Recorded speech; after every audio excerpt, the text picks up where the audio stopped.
Ce matin, je devais aller à la salle de sport, mais bon, un coup d'œil dehors, il pleuvait, il faisait gris. Bref, j'avais carrément la flemme.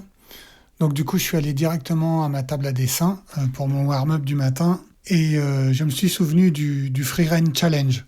Alors ce challenge, ça part d'une jeune personne, je pense que c'est sur Reddit, je crois, qui montre son dessin de freerun. Et en fait, le dessin est tout pété.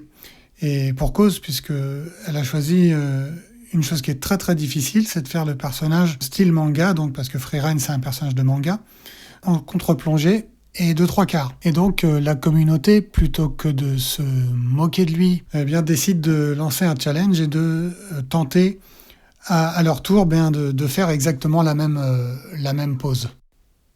Mais en fait, il faut savoir que les mangaka évitent sciemment de dessiner certaines parties du corps. Pas parce qu'ils savent pas les dessiner, au contraire, en général, ils savent très très bien dessiner. Par contre, le manga est régi par des règles qui sont très spécifiques et il y a certaines parties du corps qu'on évite volontairement de dessiner parce que ça rendrait les personnages beaucoup moins kawaii. Par exemple, typiquement, dans un personnage dessiné en 3/4 contre-plongée, on évitera complètement de dessiner les narines, les trous de nez. Ils vont passer complètement à l'as. Idem pour le menton. Le menton, si vous regardez bien, si vous regardez un épisode de Freerun et que vous la regardez quand elle regarde vers le ciel, admettons, le menton sera carrément skippé, quoi.